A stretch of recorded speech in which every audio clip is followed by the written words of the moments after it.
I am back, ladies and gentlemen. How are you guys all doing?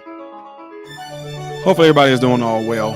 Of course, I'm going to wait to allow you guys to come all in here while the music plays and all that good stuff. This is going to be an interesting topic.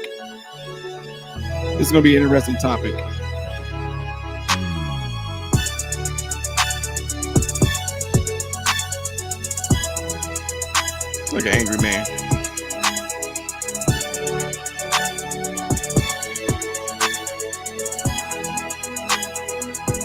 Who's all up in here?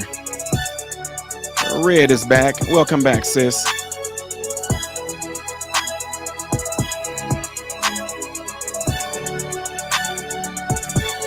The music seemed to sound a little louder for some reason. Mama Carol, she's back. Laura Holland is back. Who else is in here? Ann B is back. Appreciate y'all coming back. Yeah, I pissed YouTube off. Tennessee in the house, where my family is. Hennon, Ripley, Halls, Nashville, Knoxville, Brandsville, and Memphis. Dyersburg. Unconventional one is in his house. What's going on, sis? Says she's in the building. Team Forward is in the house. I'm sorry.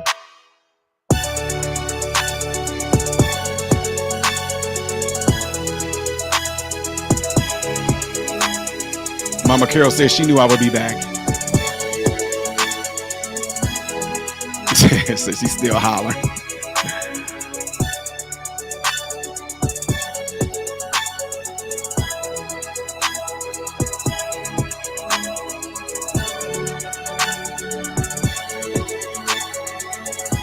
Uh-oh.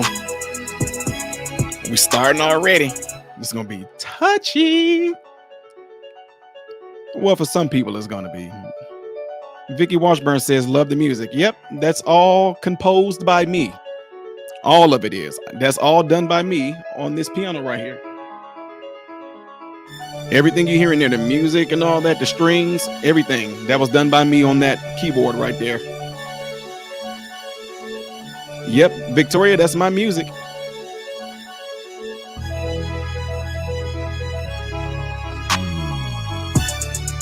Shelby, I wasn't joking about that. That's for real. That happened for real.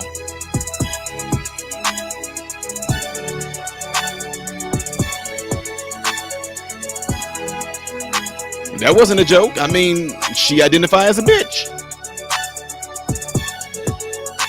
Hit it, choir.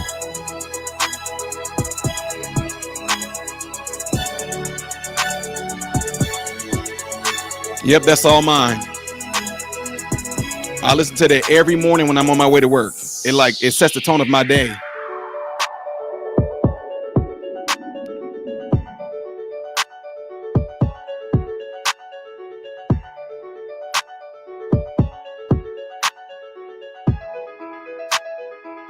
Well, I got to make sure I get my copyrights to it first. So if you know what I mean.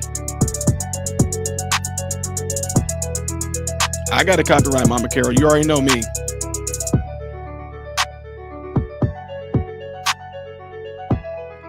Yep, that's my stuff.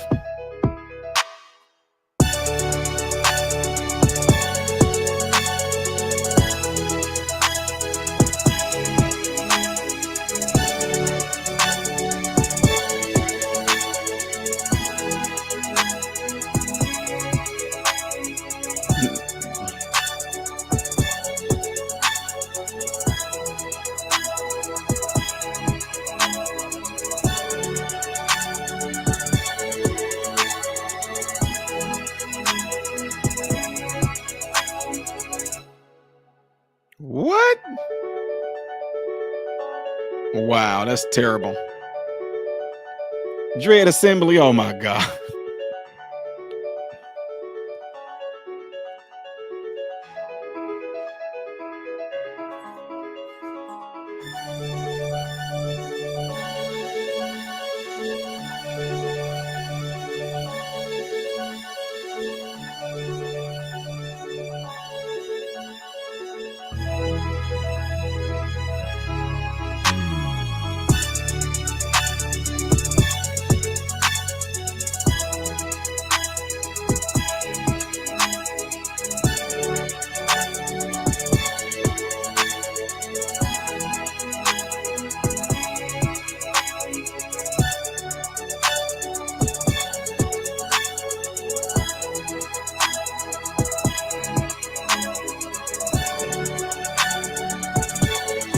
I agree.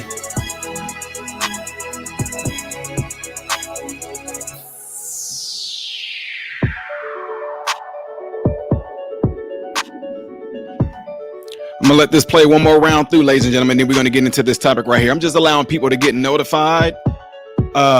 You know, because YouTube is not gonna notify them, especially after the last stream. I'm almost certain YouTube is not gonna notify a lot of people.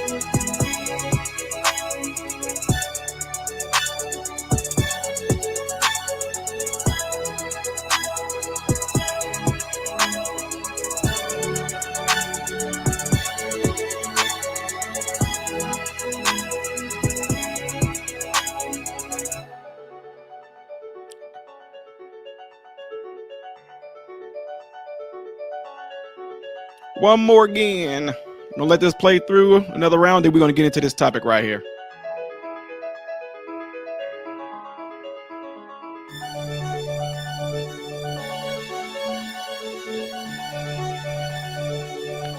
Appreciate it.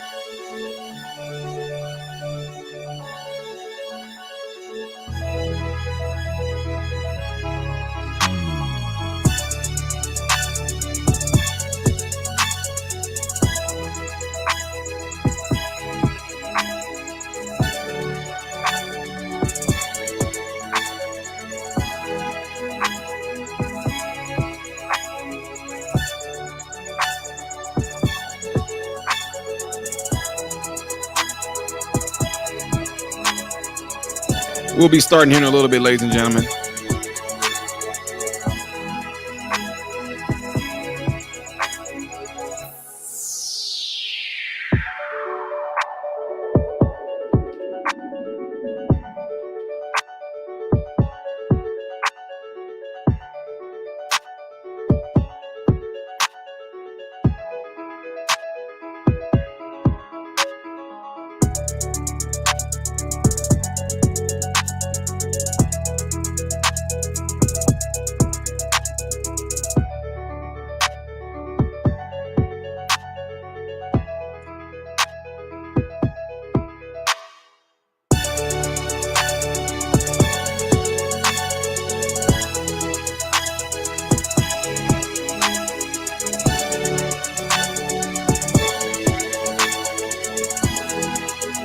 All right, folks, we're about to start here in a second. Don't worry.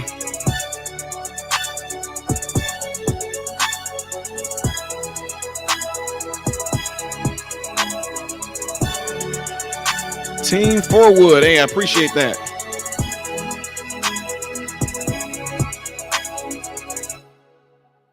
All right, that ends that beautiful music that I listen to every morning. It's like, I don't know, I wrote that and put that in there because it's very, very, and it has like an inspiring type feel to it.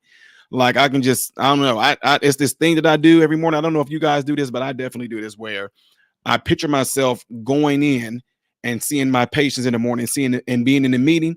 And this music right here inspires me to be already in the positive mood. Like I'm envisioning myself talking to them, cracking jokes, laughing with them, making their day. Because some of these people, that is their day. They're in nursing homes, they're in hospitals, they're in assisted living facilities.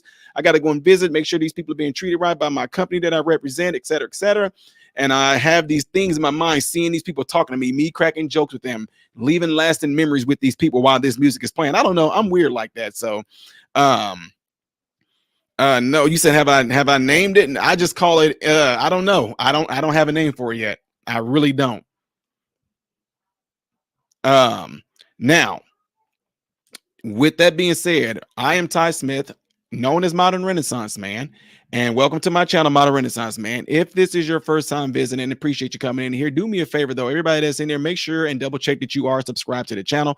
Make sure that this bell notification right here is clicked. All right, make sure it's set to all notifications. And also, if you want to join Patreon to support the channel, you can do so by going to Patreon right there. The link should be in the description too. It's patreon.com/Modern Renaissance Man. That's how you can become a patron over there. Just $1, $12 a year to support the channel. If you do, great. If you don't, great. Also, if you want to support the channel, you can just drop the Cash App right there. If you do, great. If you don't, great. Does not matter. As long as you're hitting that like button, appreciating what we're pushing out here.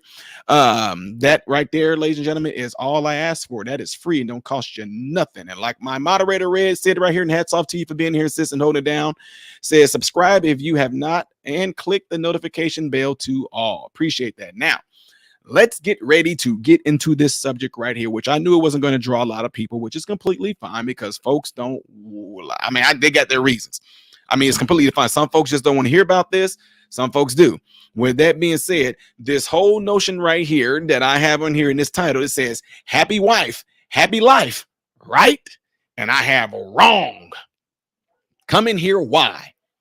And I put in there biblical perspective for a reason because I want to let people know that I am going to be coming from a biblical perspective, but also just from a natural perspective as well. And the reason why I have it up there and you see it up and you see it in the title, it says wrong, and it is wrong. Here's the deal, ladies and gentlemen. We have gotten so far in our world right now that they have put it out there as if the woman is supposed to be the leader of the family, and it's been put into our minds subconsciously. It's been put into our minds through television. Look what Tyler Perry did. Tyler Perry, with brilliant and as funny as a lot of his plays are, Tyler Perry could have done something very, very huge amongst the black community. Tyler Perry could have made a very strong disciplinarian man be the main character. And that could have just changed so much. We probably will never see that because the world doesn't want it. The world wants you to see it through the lens of being dominated and being influenced and being led by a woman. Tyler Perry, in most of his plays and his movies, he always make the men one or two things. They are feminine, they are weak, or three things, and they are cheating. Well, maybe four things.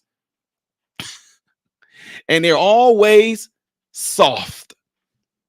The toughest, baddest, hardest one in Tyler Perry movies and in his plays is Madea. Why? This stuff gets put into your mind subconsciously, and it puts it in your mind that you're expecting for a woman to lead. But from that, let me just go ahead and say this. This is where things go wrong at. And I want y'all to think about this phrase. They say happy wife, happy life. No. Happy man is God's plan. Check this out. Right now, if you want to, you don't have to believe me. You don't have to. I mean, if you want to go and Google what I'm saying to you guys right now, go ahead and Google it.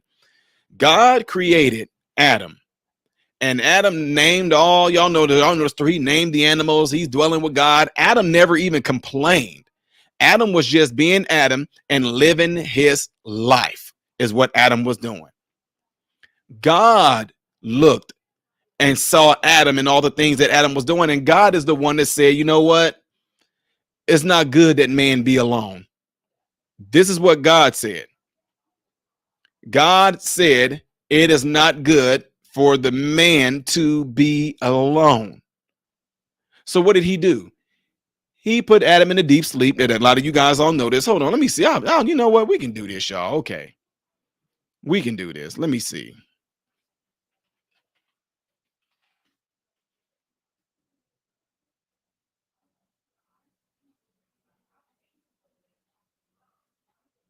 Let me do something real quick.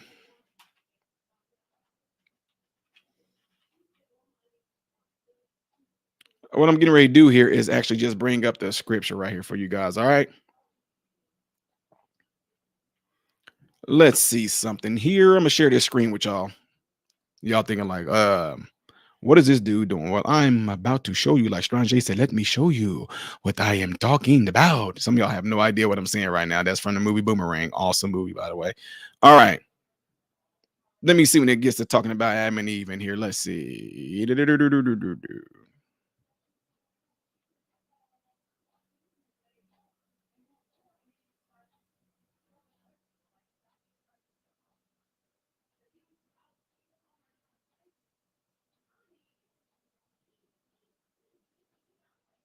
Okay, y'all see this right here?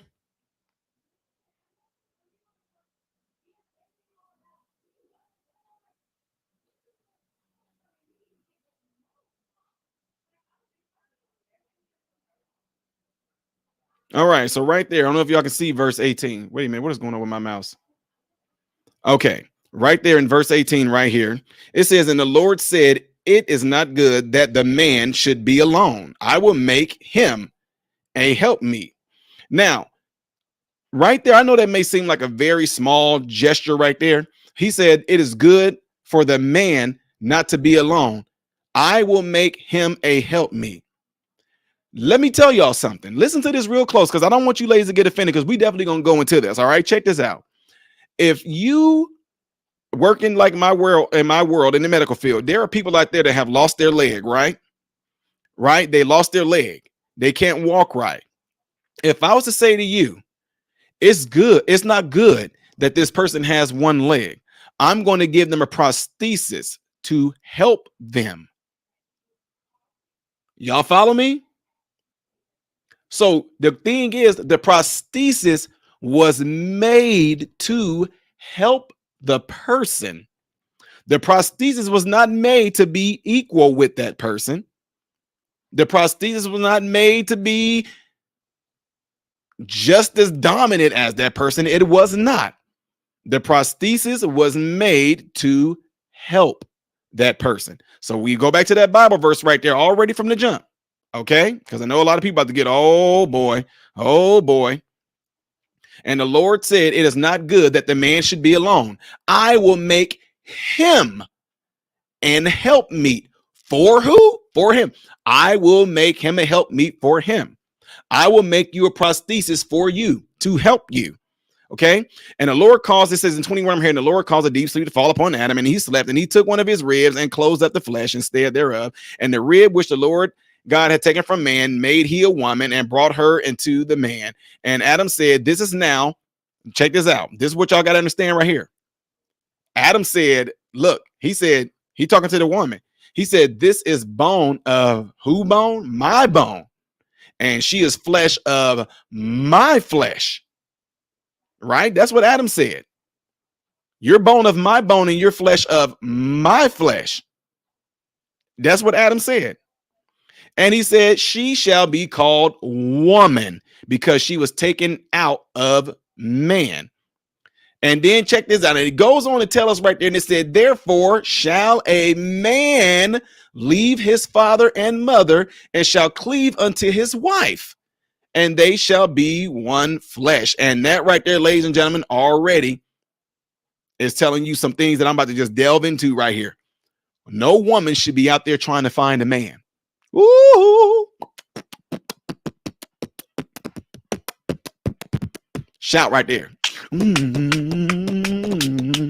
I'm just joking. No. "Therefore shall a man leave his mother and father and cleave to his wife." And the Bible also says, "A man that findeth a wife findeth a good thing," but you won't find any verses in the Bible where it's telling you for you women to go out looking for a man. What is one of the biggest complaints women talk about today? "I can't find no man. There ain't no good man." You're not supposed to be looking. If you are operating and moving as a good woman, a good man will find you. Uh-oh. Look unconventional. Put the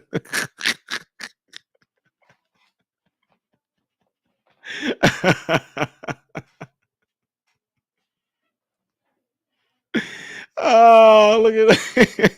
She took off running around the church, y'all. But that's the thing. Now, check this out. I'm going to type something in right here.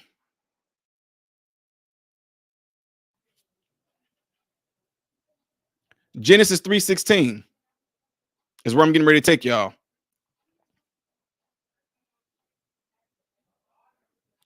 Okay, Genesis 3:16 right there. Look what it says. Genesis 3:16 says, "Unto the woman he said, I will greatly multiply thy sorrow and thy conception." In other words, when she have a baby.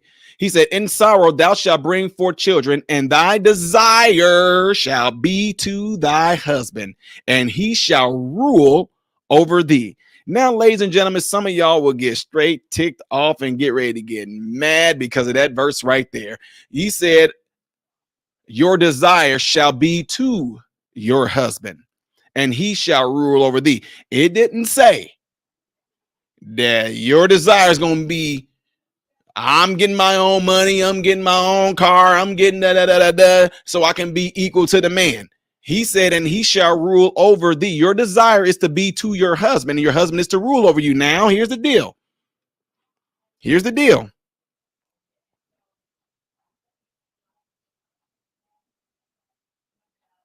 Here's the deal.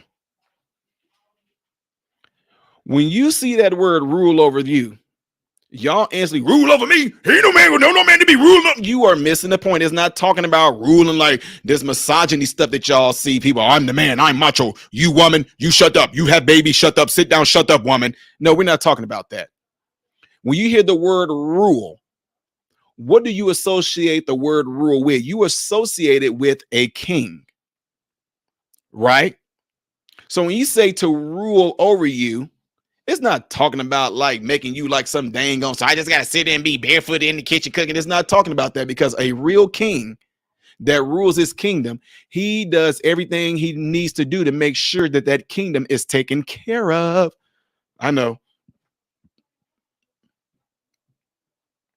I know.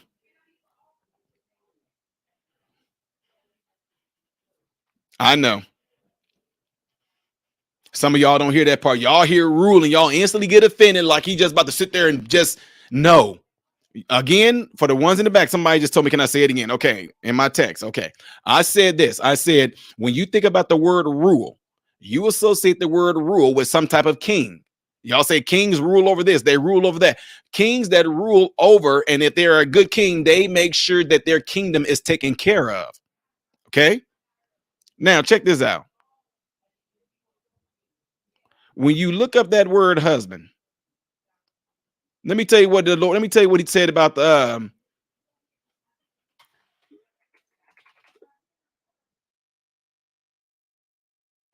as a husband.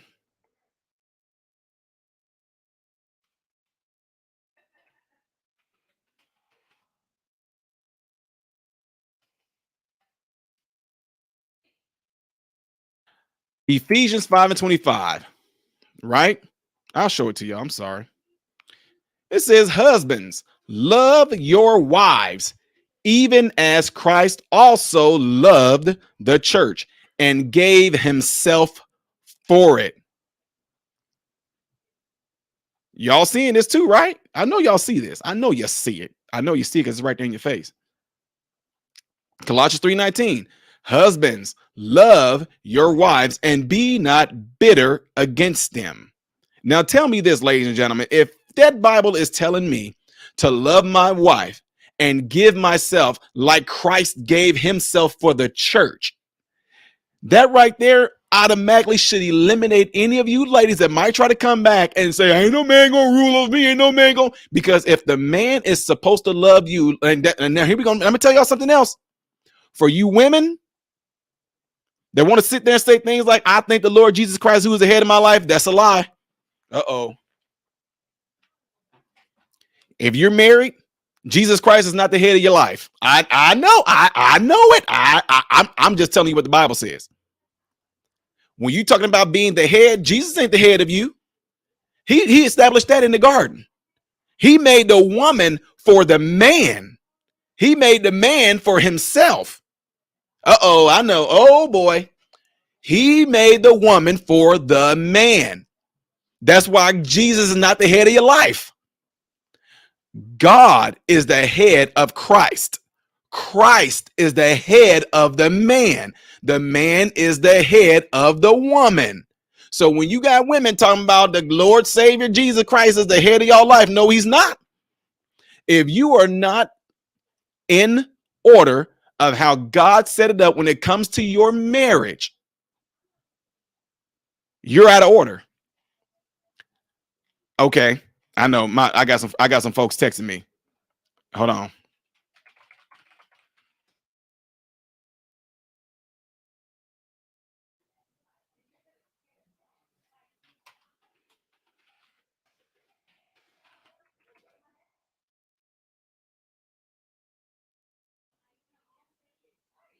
First Corinthians. Right, here we go. First Corinthians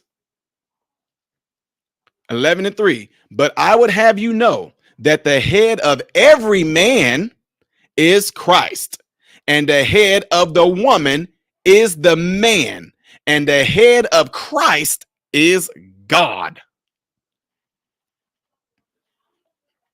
I know. Look, that's the book. So let me tell you, if I try as a man, if I try to step out of order and try to act like I'm better than Christ or be better than Christ or build myself to be better than Jesus, what you think is going to happen? I am going to be out of order. See, if you think about the way God did things, check this out. God created the earth. And then from the earth, trees, herbs and stuff came from the earth. Right? God created the oceans and the things that live in the oceans. Check this out. Listen to me. When he created the oceans first, he created the earth first. He created the ocean and he put the things that dwell in the ocean in there. He created the earth and put the things in the earth in there. If you take the things away from the ocean, they're going to die. If you take the tree out of the ground, the tree is going to die. If you take man away from God, because he created him for him, you're going to die. Now, I know y'all thinking like, I'm talking spiritually now, folks. I'm talking spiritually and emotionally. Spiritually and emotionally is what I'm talking about. Y'all didn't catch that? The ocean was created, and then the things were put in the ocean, the animals. The ground was created, and then the things that actually planted in the ground were planted in it. If you take those things out of the ground, they're going to die. If you take those things out of the ocean, they're going to die. We were created for him. If you separate yourself from him, you're going to die. Why? Because that's why it says, in him I live, move, and have my being. Now I'm talking to spiritually. Now I know that might be a little too much for y'all. Okay, let me digress from that right there. Anyway, it says, but I will have you know that the head of every man is Christ, and the head of the woman is the man, and the head of Christ is God. Now, what you don't understand is this. If I, as a man, step out of what I'm supposed to when it comes to who's my head, I put myself in danger of what he is protecting me from. Likewise, that's why a lot of women right now are messed up, because you are stepping out of order of how God placed you to be. Understand this, ladies and gentlemen. This is not saying that you ladies cannot be and do what men do to a certain extent. You guys are lawyers and you're brilliant. You guys are doctors and you're brilliant. Okay? You guys are teachers and you're brilliant. You guys are doing a lot of things that men are doing. But what it is this, when it comes to how that individual kingdom is ran, called your home, if you think that your income, if you make more than your husband, if you think that that gives you some type of precedence over your husband, you are out of order. You need the protection of your man from, when it comes to it, if you guys are in Christ, you need the protection of your husband from influences from the outside. Your husband is there to protect your mind. He's there to protect your emotions. He's there to lead you. He's there to teach you. All right, what you look at? Ain't no kid. See, that's where you're going wrong at. You were not designed by God to lead a man. You were not. I'm talking in the house, folks. I'm talking in your house. You were not made by God to lead a man when it comes into that and when it comes to your house. Again, let me say this. If you think that money, like my wife been a home, my wife has her degree, but my wife been a homemaker since we've been married. If my wife went and worked, and let's just say she went and worked and she made $50,000 more than me, nothing's going to change how this house is being ran, because I know my place. I know my position. I know who appointed me to that position. And if I, as a man, don't do what I'm supposed to do when it comes to that position, I got to answer to the one that is my head. That's why, tell me this, when he showed up in the Garden of Eden, why is it that the first person he went to was Adam?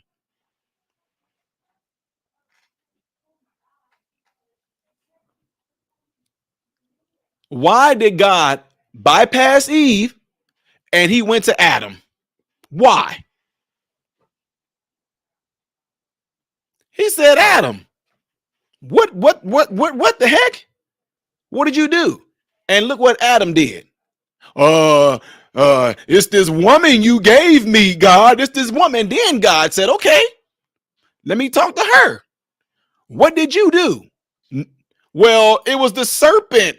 He spoke so good, and he beguiled me.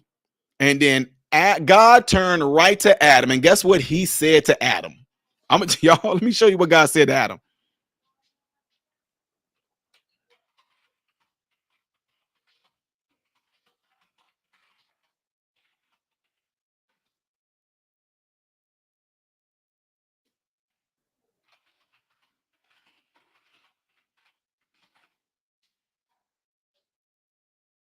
Watch this.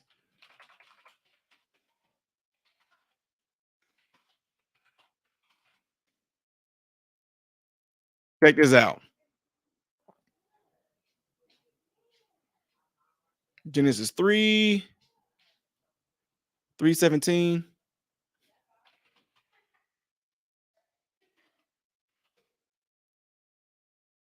Check this out. I'll show y'all. Look right here. He said right here, and unto Adam he said, because thou hast hearkened unto the voice of thy wife, and hast eaten of the tree of which I commanded you, saying, you shall not eat of it. Cursed is the ground for thy sake. In sorrow shalt thou eat of it all the days of thy life. I'm just telling y'all right now. Look at here. Look at here. Y'all see it right there. After God got done asking Adam, dude, what's going on here? And Adam said, it's this woman you gave me. He went to Eve and said, Eve, what are you doing here? She said, the serpent, he beguiled me. God turned right to Adam and said, you know what? Because you listen to the voice of your wife. Boom. In other words, because you did what I told you not to do, and I told you you're supposed to watch, you're supposed to rule, you're supposed to lead. He said, this is your punishment. Then Adam could have said, well, wait a minute.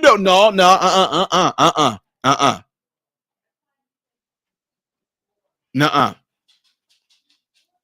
This is what I'm talking about, ladies and gentlemen. Why did God go to that man? Because he told Adam from the beginning, your wife desire is going to be to you. He told Adam knew his role. But what did Adam do? He failed. Now, some of y'all can say all day long, that was me. No, you can't say that because there's a lot of people in marriages right now. A lot of y'all do a lot of what I call beta-like type things. In my house, I do exactly how this Bible lines things up. The Bible told me to love my wife as Christ loved the church and gave himself for it. When you look in that Bible and you see how Christ treated the church, and I'm not telling y'all, don't listen to me. I'm not talking about a church building. I'm talking about the people that were a part of the church. They call it ecclesia, or that's the assembly. That's the people. How Jesus treated that church and gave himself for it. That's how I'm supposed to be towards my wife. Now tell me, when I look in that Bible and I see how Jesus treated the church, if I'm treating my wife any other way besides how he treated that church, I have to answer to the one that's above me. I have to answer to the one that's in authority over me. I have to answer to the one that is the head. And if you are aligned with Christ like you should be, you will be sitting there and you will let the Lord guide you and lead you, and you will let him discipline you. You will let him correct you if you're not dealing with your wife in the right way. That's how you're supposed to operate. That's how you're supposed to operate as a man.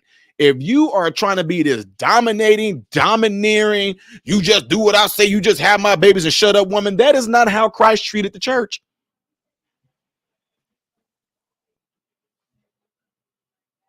That's where you have any issue at.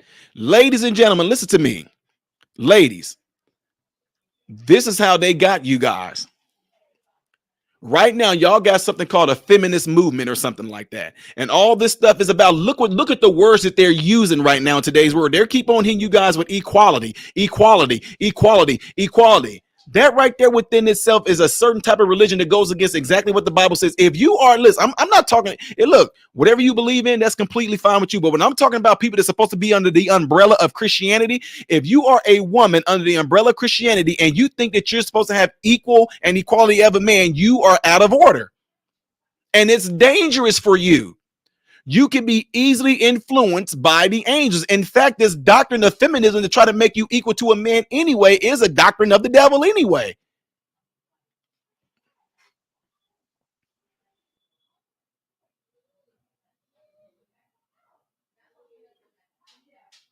Let me say it again. If you are a Christian woman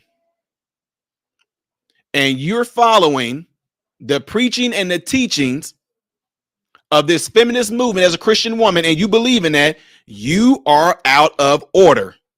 Plain and simple. Equality is a doctrine from hell. Now, we're not talking about, look, listen to me. Come on now. Let's get real, y'all. Let's stop the BS with this stuff about, well, a woman only earns 72 cents on the dollar that a man. What profession are we talking about? When I got out of medical school, guess what the girls made and guess what I made? We all made the same amount of money when we got, depends on where state you went in, blah, blah, blah, but you got to think about cost of living and all that. But when we got out of school, all of us came out making pretty much the same amount. Pretty much some maybe a quarter more, whatever like that. It all depends on where you lived at. It all depends on what you negotiated as well. But stop the bull crap. And when we're talking about equality, we're talking about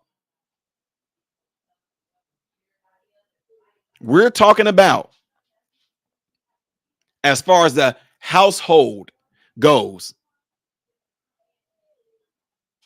If you thinking that you're going to be equal to a man, which you never will anyway, you're trying to ice skate uphill.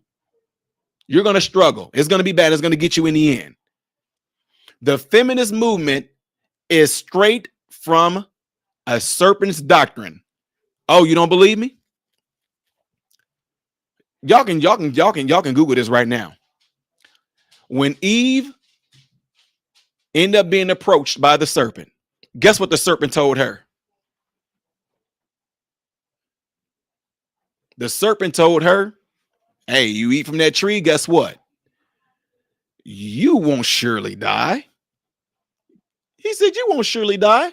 He said, you're going to be just as knowledgeable as God, knowing right from wrong. And on top of that, you got a one up on your husband. Ha! Your husband don't even know this.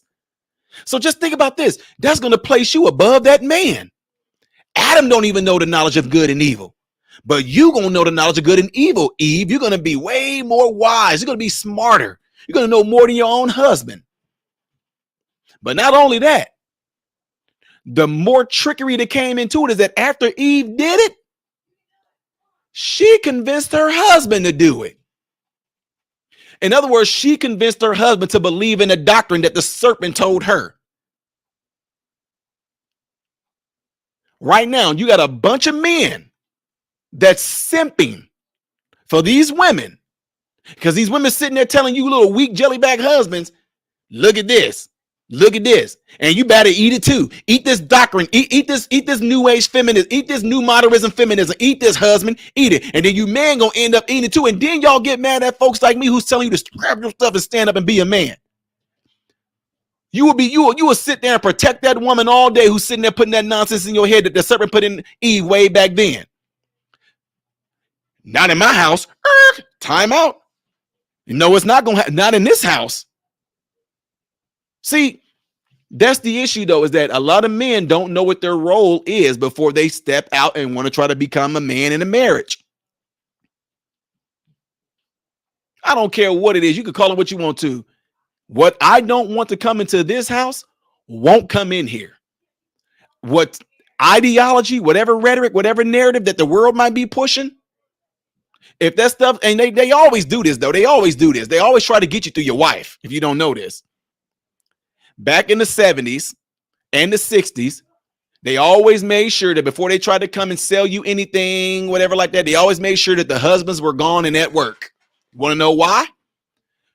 Let's keep it real. Ladies, they know that you guys, come on now, I'm just being real. I'm not being no misogynistic thing. I'm not calling y'all dumb, but y'all were not designed to take on certain things. Y'all were not designed to do it. That's why they made sure that the husbands were gone before they came and tried to sell you something. That's why they made sure that the husbands were gone before you guys got sexually assaulted. People that are sexual assaulters, y'all know what I'm getting at. People that are sexual assaulters, they always waited till the husband were gone, or they always made sure that there was no man present. If you don't believe me, you can go on YouTube right now and look up these people. There's a thing on Netflix right now. I think it's called I Am a Serial Deleter. Those guys will sit there and say, I watched this house, and if that house had a man, I wouldn't go and mess with it. They always look for that woman who didn't have a man. They watched them for weeks. They made sure that she didn't have a boyfriend. And if she did have a boyfriend, they sat there and watched how many times the boyfriend came over, what days, what time of the night before these men went in and sexually assaulted these women. Why is it that a man will go in and sexually assault a woman? Why isn't that a man won't kick in the door and try to go sexually assault another man? Because they see another man as being either above them or they see the man as being equal to them. They don't see you women as being equal to them. Let's be real. My dog, my own dog, my wife would sit there. Come on, come on, come on, come on. My dog sitting there sniffing around our front yard. She get in here, get in. I go in, I walk out there, I go, hey, why is that? Why is that? The dogs, the animals recognize alpha. The animals recognize who's the authority figure in the family. They reckon my sons who are just as tall as I, one of them 6'4", taller, well, he's 6'5" now. He taller than me. My other son, he's 6 feet even. They're not small dudes. They sit there yelling at my dog, Balin, come on, Balin. My dog sit there and just look at them. But then I come up, hey, oh shoot. They recognize authority, ladies and gentlemen. That's all I'm trying to say. And all I'm saying is that they recognize that you guys are weaker. They recognize that you guys are designed in such a way that things can get to your feelings. You guys don't want to hurt nobody's feelings. You guys are kind of scared to tell a person no. That's why those people at those 20-minute oil change places are dying and praying and salivating at you women when you come in. You go into these oil change places, ladies, and these men will sit there and you got a brand new car that don't got no miles on it.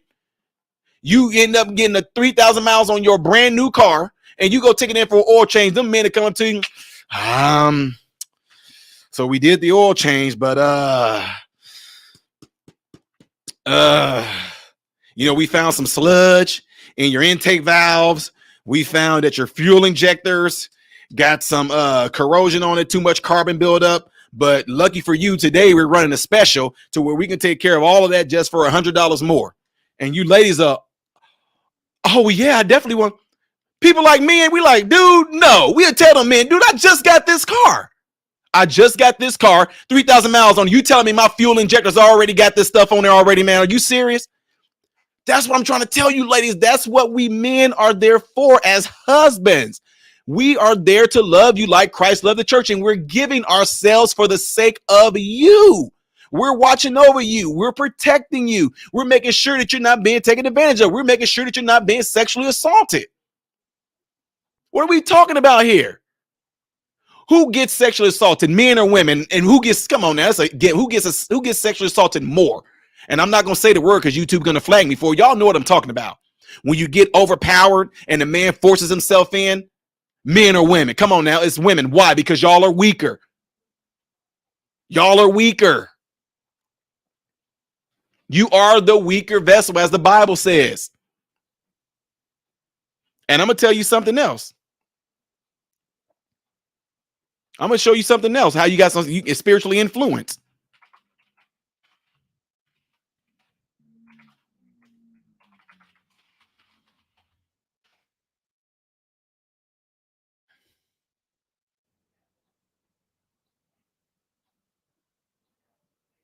Check this out. This is what y'all don't know. I'm going to tell y'all something right here. I know this might go a little deep for y'all.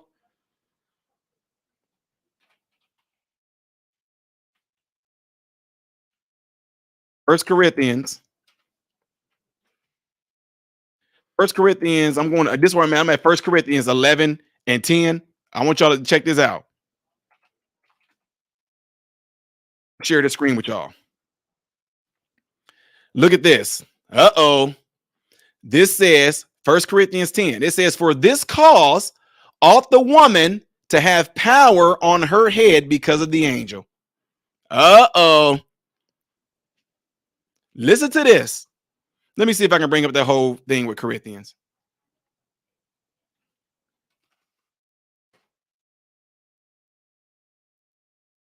Now I praise ye, brethren, that ye remember me in all things and keep the ordinance as I delivered unto you. But I would have you to know that the head of every man, look, listen to this. I just read it to y'all. But the head of every man is Christ, and the head of every woman is the man, and the head of Christ is God. Every man praying or prophesying, having his head covered, dishonoreth his head. But every woman that prayeth or prophesy with her head uncovered, dishonoreth her head. Listen to me, because this is what I'm telling y'all. All these women out here who so-called a prophetess, they single, completely out of order, and it's a complete lie. I didn't say it, the Bible did. This says any woman that prophesied without her head covered, in other words, without who's the head of the woman? The man. If she does that without a husband, you are lying, and it says she dishonoreth.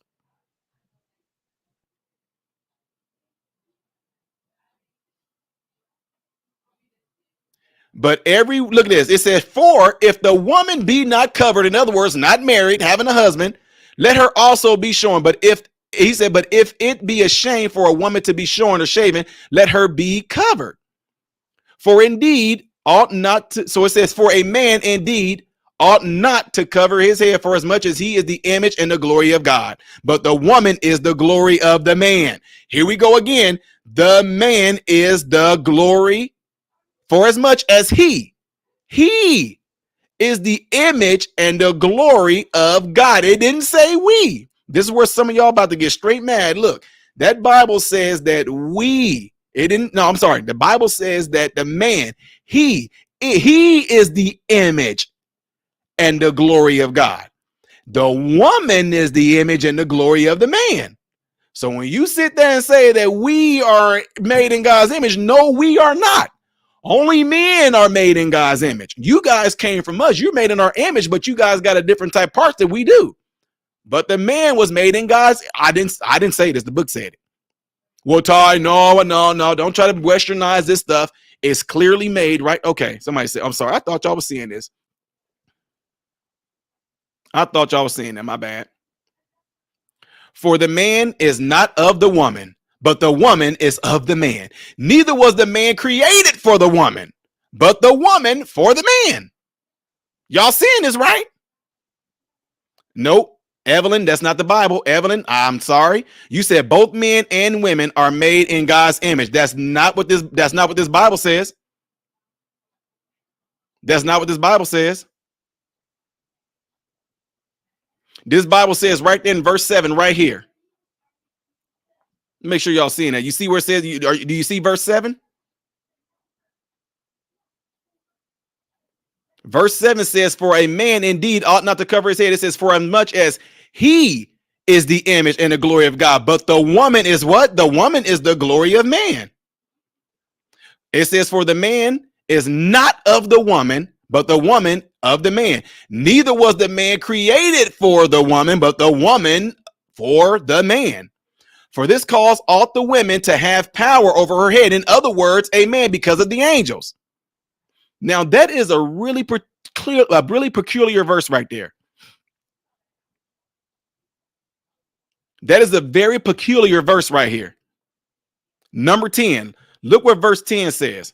Verse 10 just got done saying a woman pretty much needs to be covered for the angels. Do anybody in here know what that scripture even means when it says a woman need to be covered because of the angels? I'm gonna wait to see if anybody know.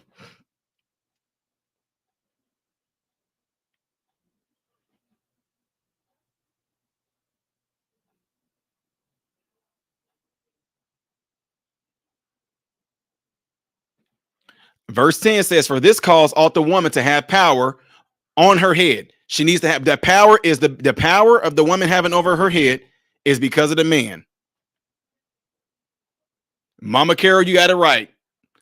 Boom. That's the answer right there. The reason why it said a woman ought to have power over her head, in other words, protection over her head, is because of the Nephilim. Is because of the dark. Yep, you're right. Because of the dark angels. The angels that came down.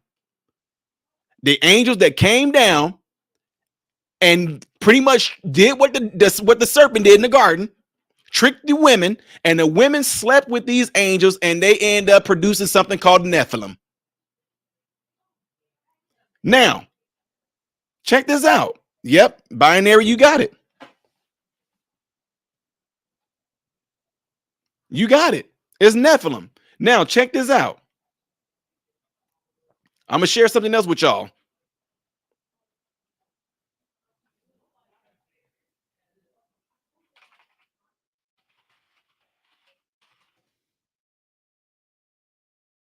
Okay. This is Matthew 12 and 29.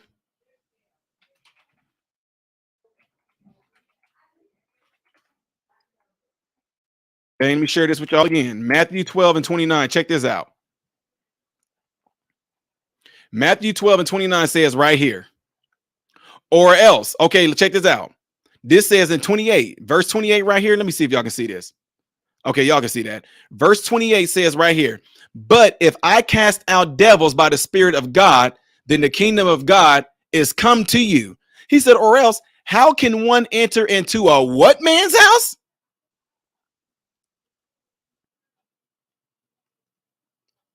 How can one enter into a what man's house? A strong man's house, and spoil his goods, except he first bind the strong man, and then he will spoil his house.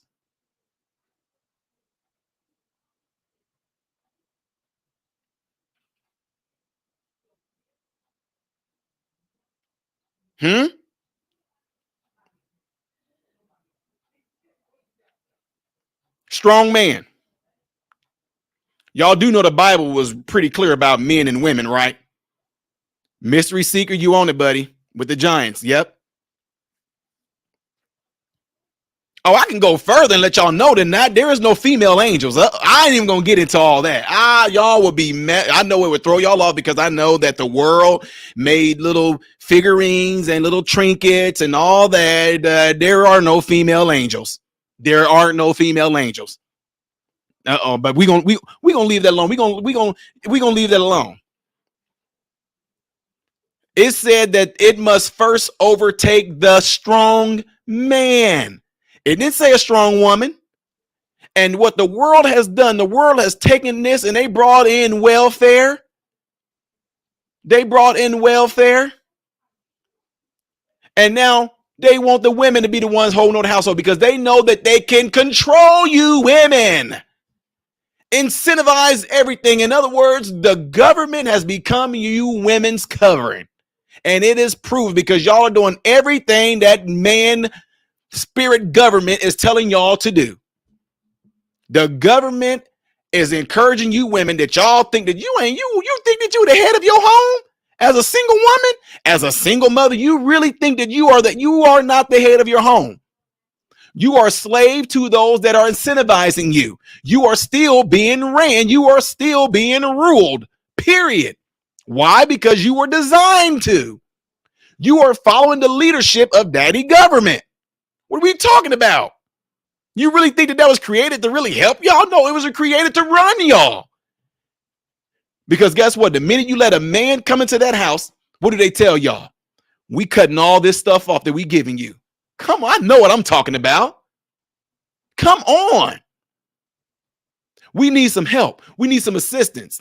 Do you got a man? Yeah, we can't help you. Want to know why? Because they know by that man being in the house, that man most likely is going to do things to keep you from being influenced by the freaking trickery of what they're doing to you. Affirmative action, affirmative action, daddy welfare, pushing you women to not be covered. Daddy welfare is pushing you women to not even want to be married. Daddy welfare and this feminist movement, which is a serpent doctrine, is telling you women that you can do this, you can be this, you can do all these things that a man is doing. And y'all are not even being known that they are tricking you guys into failure. You are designed specifically for a certain reason. There is like a 90% chance that most women out there, as they go through their life, they are going to want to have a family. Now, some women are gifted to not want to, vice versa, men too. 90% of men want to go through life and end up having a family, being married. But then some men, they are gifted to where they don't even have a sexual desire. They become what they call like eunuchs or whatever, or some of the women that become nuns. They're gifted like that. Paul was like that in the Bible. But what I'm saying is this. They are pushing you women and they're saying, okay, to make you guys comparable to a man, y'all can get what the man got too. That's exactly what the devil did. That's exactly what the serpent did in the garden.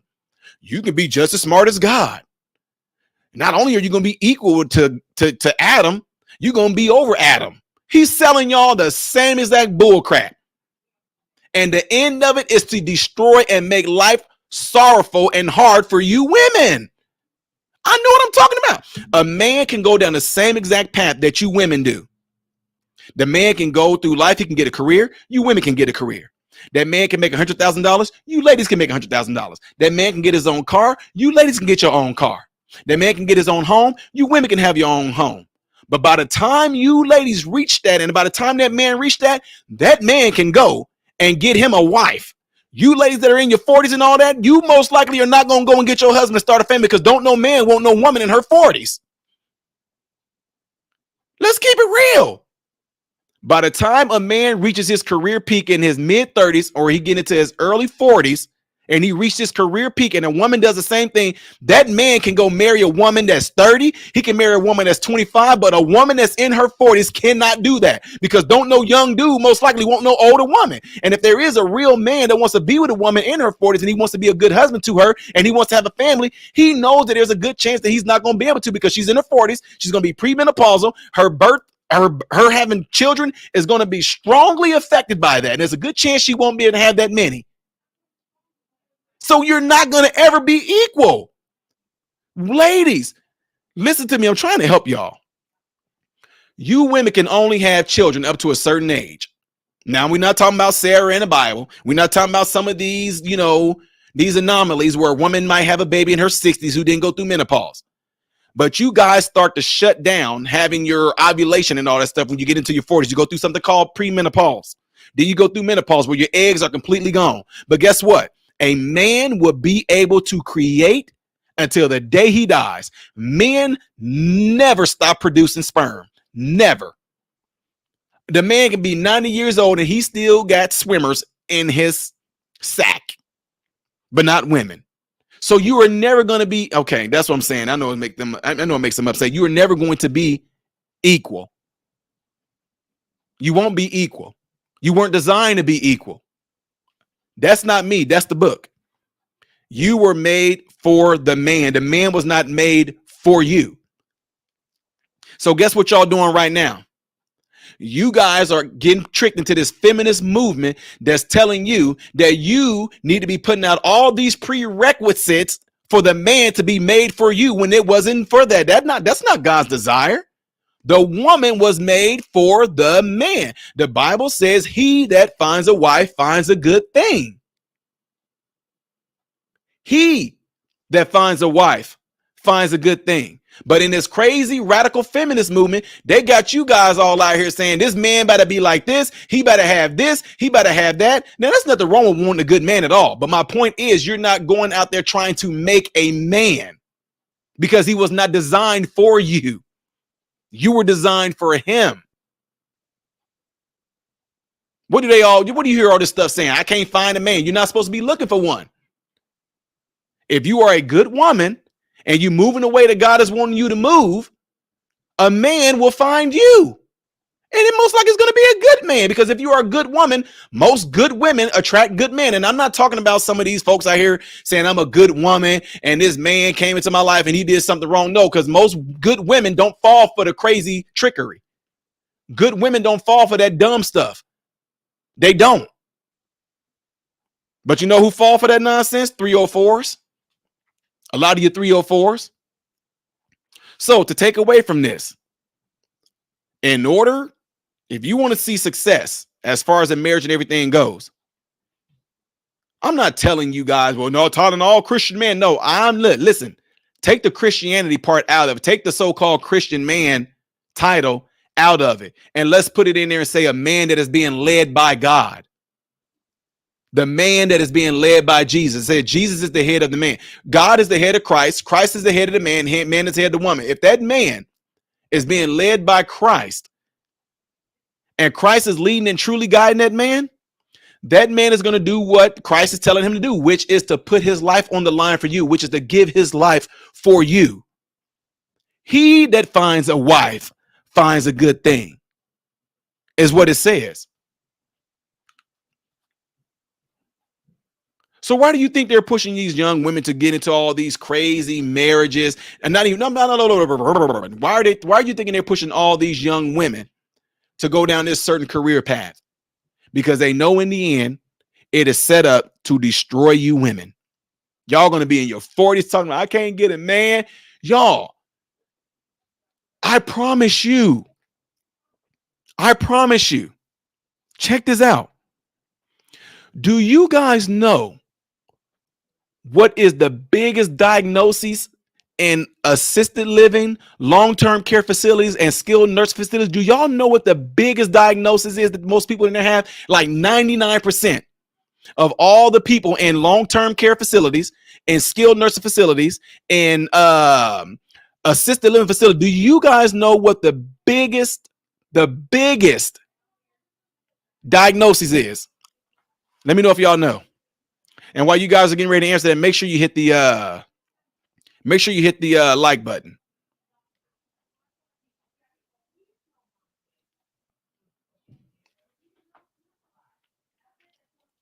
Y'all hit it on the head. There you go. Millie Mel, you close, but that's not everybody. I'll say dementia is probably about a good 12%. Y'all hitting it on the head right there. Now, depression is what you guys said. Now, what do you guys think that depression, the depression that you guys are all saying right now, where do you guys think that the depression is coming from?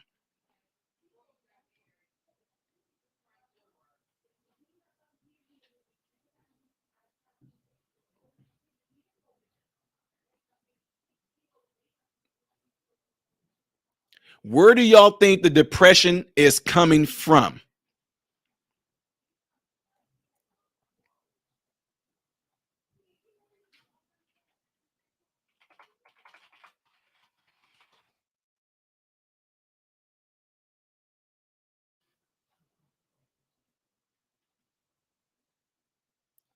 Boom. Millie Mel, there it is right there. And check this out. What does that say right there? He said it from the beginning. And the Lord said, it is not good that the man should be alone. I will make him a helpmeet for him. Now, here's the deal. The woman comes from the man. The woman was made from the man, which means all the things that's from a man is in women. If it's good for a man, if God said, hey, it's not good for the man to be alone, what do you think that's going to mean for you women? Loneliness is the biggest diagnosis that leads to depression in assisted living facilities, long-term care facilities, and skilled nursing facilities. It is the biggest thing. I'm going blurry right here.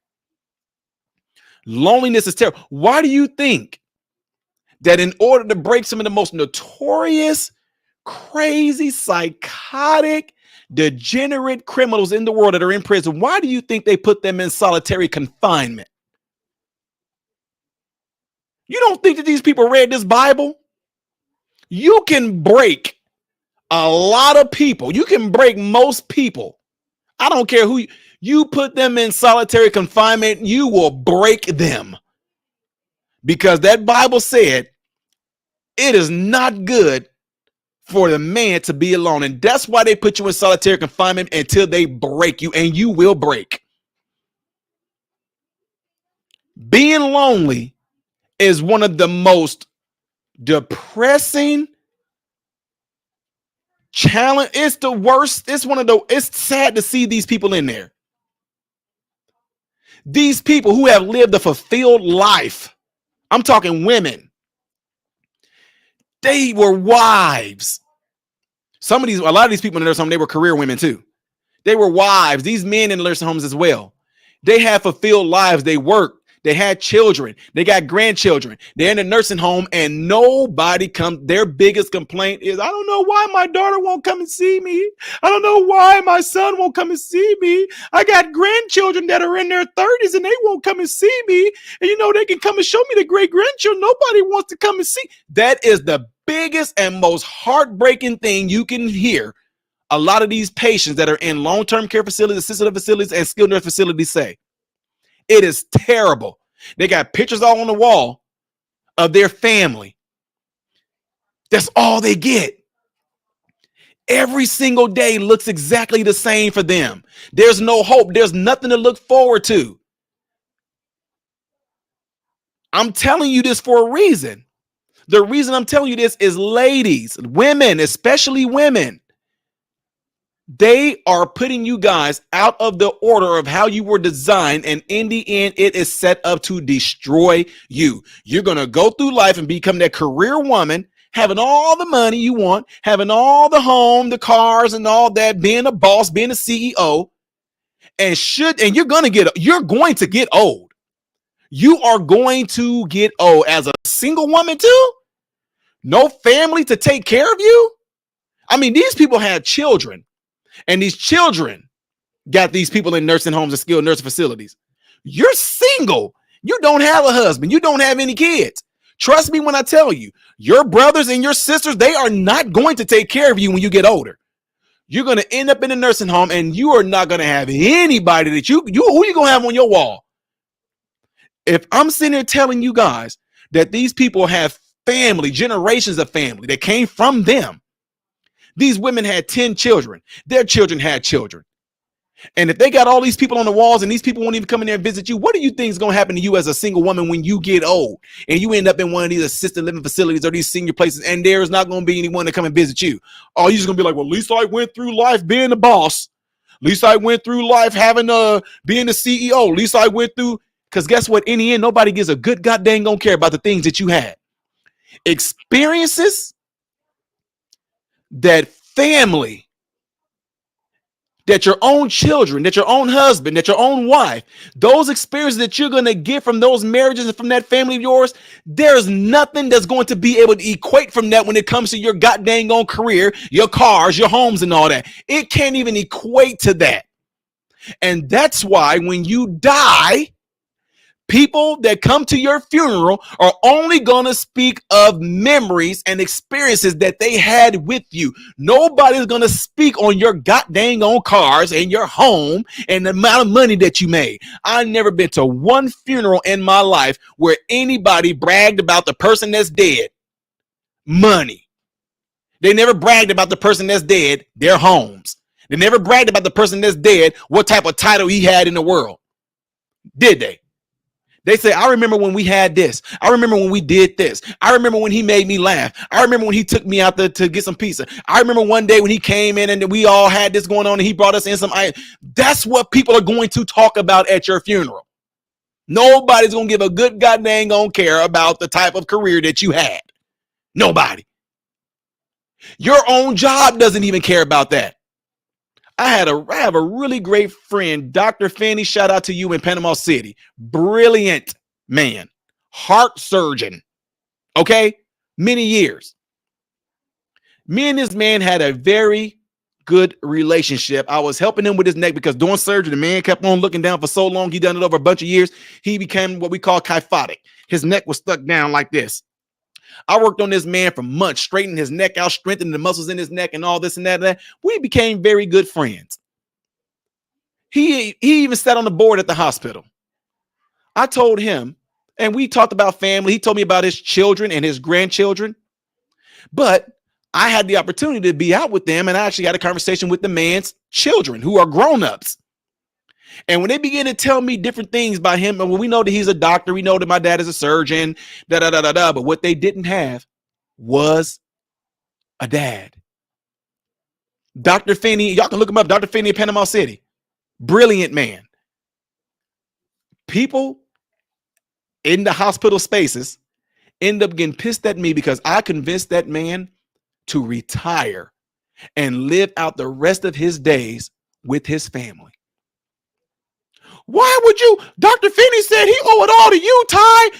Why would you? Y'all would rather, because check this out. This wasn't Dr. Finney. You know this. If he's listening, Dr. Finney. Dr. Finney told me the tipping point for him is when I said to him, I said, Dr. Finney, a person that is a unit secretary, a person that works in registration, a person that is a painter, you're a heart surgeon, the CEO of this hospital can have his position, a therapist can have a position, a PA can have a position. All you guys can give all your 30 years of dedication to this hospital. I said, Dr. Finney, you are a heart surgeon, top of the top. Now, I know that you don't look down on anybody else in the hospital. I said, but a unit secretary, I said, the people that paint the hospitals, the janitors, all you guys can give 30 years. And guess what I told him? I said, but when you retire, Dr. Finney, you're going to get a cake and a pen and a plaque. I said, guess what? The janitor who's been here for 30 years, when he retires, guess what he's going to get? He's going to get a cake, a plaque, and a pen that says, thank you for 30 years of dedication. In other words, nobody gives a good goddamn gonna care about what you did in this hospital, because the minute you mention that you are retiring, Dr. Finney, they're already going to be looking for somebody to replace you. But what you are not going to get back is what you could be doing with your family. He said that was the tipping point. That man sat there and hugged me and he cried. Golly, Dr. Finney, I mean, if you're watching this right now, what was that back in 2015? Dr. Finney retired. And guess what he said to me? He said, Ty, you won't believe this ish. He said, I literally got a pen. I got a plaque.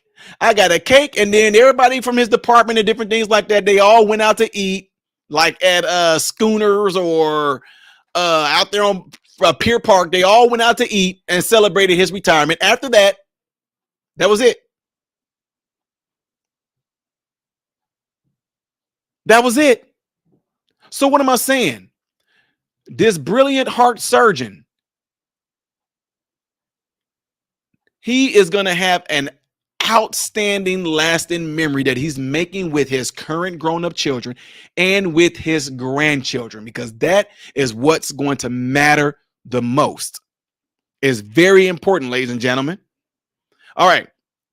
Appreciate the super chat here. I wish you would have sent that to my Cash App so YouTube don't get none of this. YouTube gonna take about half of this. So he said, need to say something about these jellyback preachers not telling these women the truth. We will be judged by how we did our relationships when we die. Absolutely, 100%. 100%. You're absolutely right. Appreciate that super chat there, and God bless you for that, Clement Gray.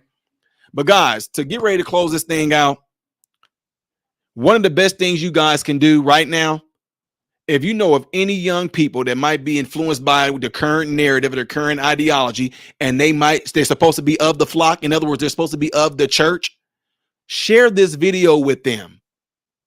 Ladies, I'm telling you right now, there is not going to be any greater satisfaction that you would be able to feel out of life than being a mother, being a wife. Men, there's not going to be any greater satisfaction that you are going to get out of life than being a husband and being a father. What a wife and what your children will bring to you, you will not be able to get those experiences anywhere else. There's something about being a parent that you get to look at that life that you created and you see your eyes. It's such a, I don't even know if there's even words for it.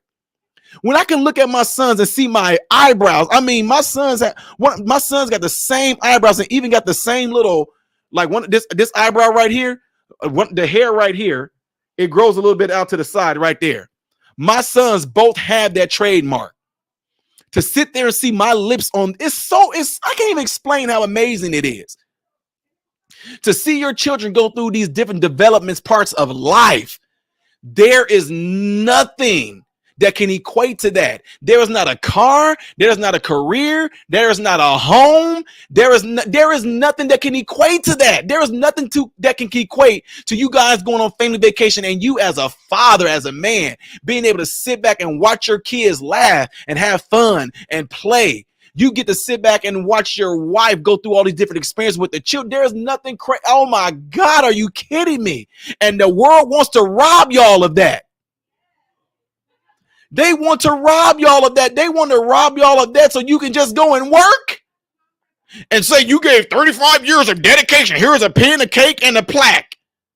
That's all the freaking, but versus your children, your wife, your husband, you being gifted on birthdays, you being gifted on Valentine's Day, all these different things, y'all, the cookouts, the family things, the birthday. Your children going to grow up, and then you're going to see as your children grow up and they get jobs. Now your children are buying you gifts. There is nothing that's going to be able to equate to that. I don't care what they tell y'all. Don't believe in this dumb stuff. Well, I can buy my own birthday gifts. How stupid does that sound? I don't need any kids when they get older and can have their own jobs and buy me gifts. I can buy my own gifts. You know how stupid you sound right now saying that? To know, just to be able to experience the fact that I got two young men that's sitting there is pretty much showing me, because of the type of father that you were to us, Dad, we bought you this motorcycle. Do you know what that does to you as a father? Okay, check this out. Let me tell you something my wife did for me today. Last week, I get in these, how the way I want to explain it. I get in these situations where I have certain cravings. And I kid you guys not. I'm not advertising for this place, but I don't even know if I'm even saying this right.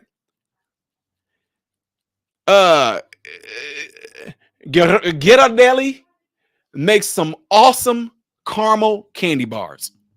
Last week, I went to like 6 different grocery stores trying to find this candy bar that has this caramel in it, and I love it. I talked to my wife about this, like, what the heck is going on? Is everybody buying it? And the reason why I'm saying this is because I usually only eat these candy bars on my birthday. But lately, I've been doing something a little different. I'm going to post a video showing you guys. Lately, I've been doing something a little different. I've really been hitting the gym crazy hard because I just want to show my son some different things. Like, y'all, it doesn't matter what your age is. If I want to get real cut and ripped up, I can do it. But a thing I know is that you need a certain amount of sugar in your system if you're going to do certain type of workouts. So anyway, the reason why I'm telling y'all is this. I was looking for these candy bars and could not find them in these grocery stores. I come home today. My baby, my wife. I come home today. She knows I'm going to come to this computer. What do y'all think was sitting on my computer?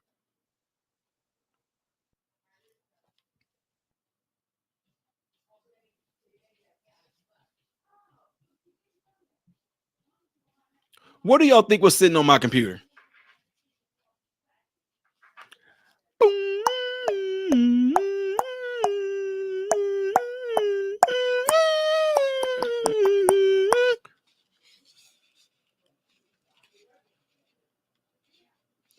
I am not advertising for them. Not just the candy bar. 3 of these bad boys. 3 of them. See what I'm saying? This is what I'm talking about. My wife just gave me an experience. This is what people don't understand. Even though, her doing this right here, do you know what that does? You can't get this by being a person that just said, I'm just, I don't care about marriage. I don't care about no man. I don't care about a woman. You don't get this. This is what I'm saying. Do you know what this does? That's an experience. And this is what I'm trying to tell you guys. And people that have been following my channel for a long time, y'all know I pride myself on creating experiences for my family. I tell y'all that all the time. And I tell you, you should do the same thing. Being gifted something like that, just the fact that my wife thought about me in that way. The fact that my wife heard me last week say, golly, they don't have none of my favorite candy bars. No, I don't even eat sweets, babe. But the minute I want to eat sweets, they don't have the candy bars. Everybody just wants candy bars. And then for her to do something like that, just, oh, baby, just, you can't get that by being this. I got my career. I got my, well, all I got to do, I can send the kitty to my, you can't even equate that to what my wife just did. And as men, my wife knows it too. I gift my wife all the time. She gets that stuff from me all the time. The point is, those memories that are being built, those memories, those experiences that we're doing for each other as a family, those are going to be the things we're going to take with us when we are on our deathbed. At least, I would say once a month, I might have a patient that passed away. Guys, I'm different. If I know these patients very well, I go and I talk with them. None of these patients ever, when they know they don't have so long to live, none of them ever talk to me and tell me about the cars they have, about the homes they have. They don't tell me that. All these people talk about are their family. Oh, Ty, look at my grandson here, Ty. He's a real stinker too, and he plays baseball. And you know what, Ty? They say he's number one. And you know what? They said that if he keeps this up, he can go to the major league. And also check this person out right here too, Ty. This is my granddaughter. Her name is Stephanie. Now she's in cheerleading, and she does really good. And you know what? I was so excited for her because she sent me a video, Ty. She said, Grandma, look. And you know what she did? She did a backhand spring, Ty.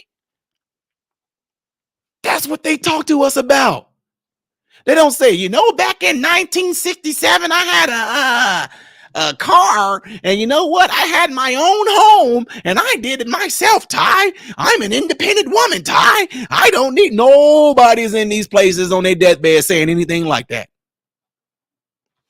Now, before I get out of here, I'm going to tell y'all, I just had a patient 3 weeks ago that passed away.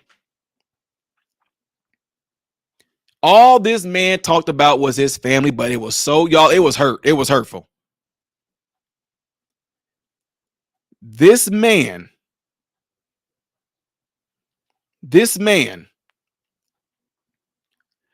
family wouldn't even come in to see him. I've been at this particular facility that we picked a contract up with. I've been with them, let's see, October, November, December, January, February, March, April, May. April. I've been at this facility we got a contract with. I've been over this particular one for about 7 months, right?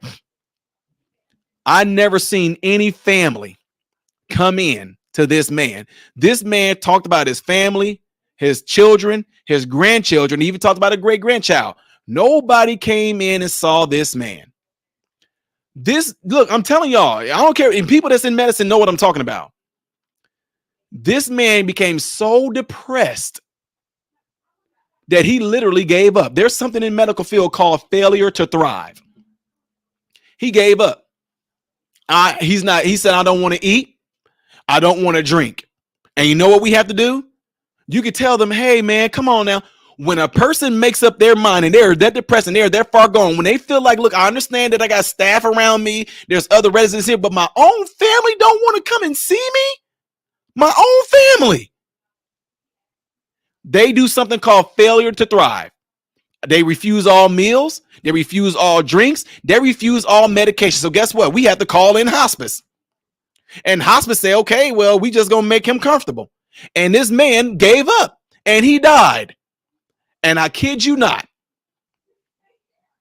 it caused so much hell that we had to tell the staff, I understand what y'all feeling right now, but do not say nothing, because the family came up there when he passed away. And some of the nurses wanted to snap. One nurse like, I've been here for 5 years and I have not seen one of these mother effing people come up here. Blah, blah, blah, blah. She was going off. Another CNA, 3 CNA males. Man, we've been here for 3 years, man. No family ever came up here to see him. And now they all coming up here and they all want to act like they crying. The nurses then, they like, we became his family. This is what I'm trying to tell y'all. You have to make sure that no matter what, when it all comes down to it, in the end, the only thing that is going to matter is family, friends, those that you love. And I'm going to leave y'all with this. Let me go ahead and say this out. Shout out to my friend, Sarah Granger. Sarah, I'm not just saying this. Sarah is one of the... Sarah, if we could send you an award for Mother of the Year, I would send it to you. You are a great mother, my friend. She said, I will. Glad Eyes pulled a 90.5 overall for the third quarter. I couldn't be prouder of how far he's come. Yes. If Glad Eyes, if you watching this, yes. Good job, my man. 90.5. You are smart. Keep it up, Glad Eyes. Man, you my dude. Fist bump. Fist bump me. Boop. Oh, wait. Fist bump, make it blow up, Glad Eyes. Even if you watch this later, you still get the concept. That's what I'm talking about. But I'm going to leave y'all with this.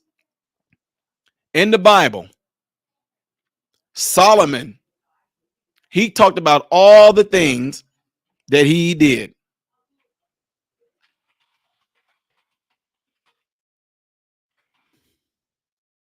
Let me see if I can find it for you.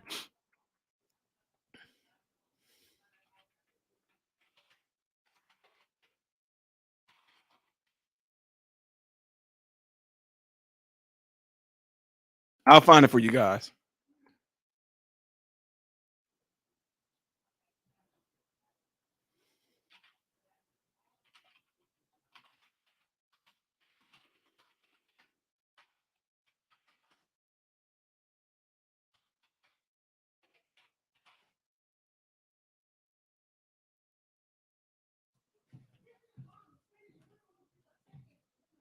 Okay, Ecclesiastes 2. Let me find that for you guys.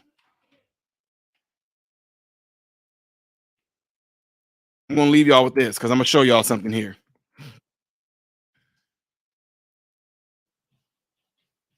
Check this out. I'm going to go through this with y'all because I want y'all to see this. In Ecclesiastes, check this out. He said, I said in my heart, go to now, I will prove thee with mirth. Therefore, enjoy pleasure. And behold, this is also vanity. He said, I said of laughter, it is mad. Of mirth, what doeth? I sought in my heart to give myself unto wine, yet acquainting my heart with wisdom, and to lay hold folly, till I might see what is good for the sons of men, which they should do under heaven all the days. Look what he said he did here. He said, I made me great works. I built me houses. I planted vineyards. I made gardens and orchards. I planted trees in them of all kinds of fruits. He said, I made me pools of water to water therewith the wood that bringeth forth trees. I got me servants and maidens and had servants born in my house. Also, I had great possessions of great and small cattle above all that were in Jerusalem before me. He said, I gathered also silver. I gathered gold and peculiar treasure from kings and of provinces. He said, I got me men singers. I got women singers and the delights of sons of men as musical instruments and that of all sorts. He said, so I was great and increased more than all that were before me in Jerusalem. All my wisdom even remained with me, he said. He said, and whatsoever my eyes desired, I kept it not from me. I withheld not from my heart. He said, for my heart rejoiced in all of my labor. And this was the portion of all my labor, he said. He said, then I looked on all the works that my hands wrought, and on the labor that I also labored and do. And he said, and behold, all was vanity and vexation of spirit, and there was no profit.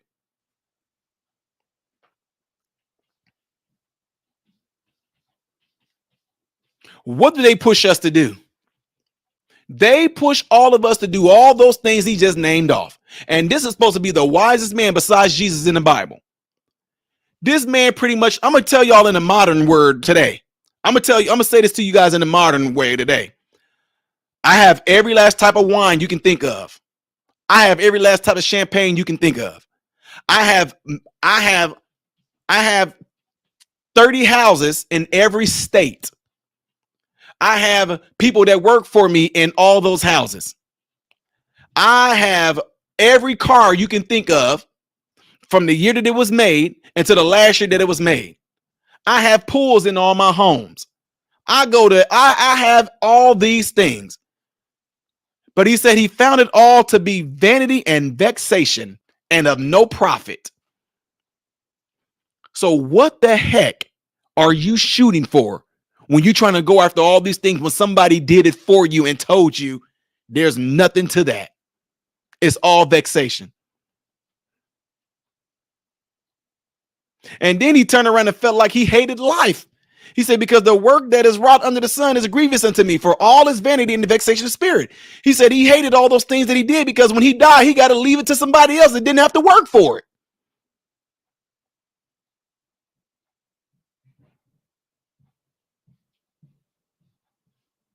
Now, tell me this.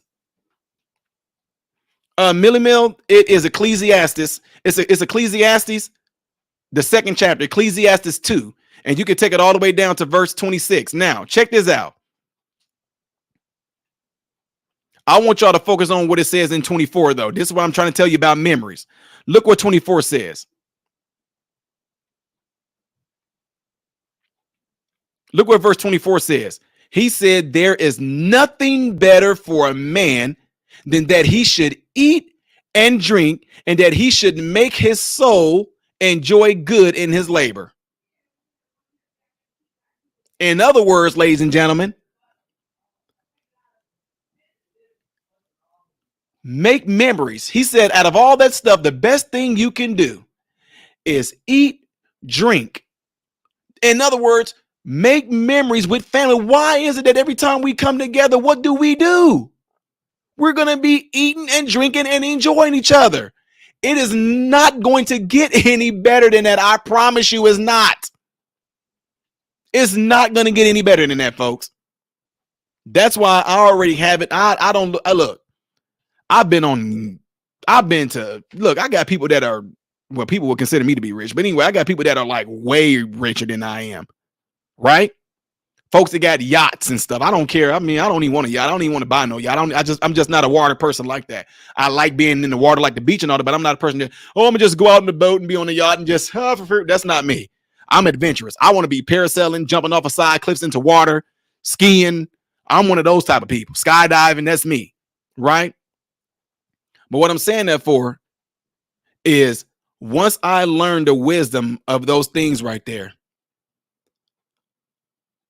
I thought that once I got into the medical field and all that and being in the position I thought that when I got to this place, I would be buying the cars. But thank God I got a hold of Ecclesiastes at an early age. And I do what actually is way more fulfilling than any of those things can offer.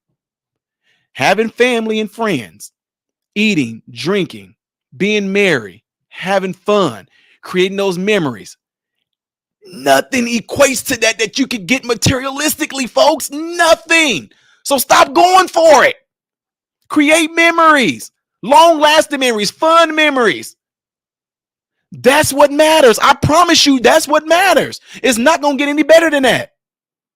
With that being said, ladies and gentlemen, I'm getting ready to get out of here. Y'all know how I do on all of my I can't even get the words in my mouth. I'm about to sit here and getting I'm up where my water's sitting right there. I'm sitting up here getting dry throat over this I'm getting dry throat over talking so much. But what I was going to tell you guys, that y'all know how I end all my videos. With that being said, ladies and gentlemen, you hear the music.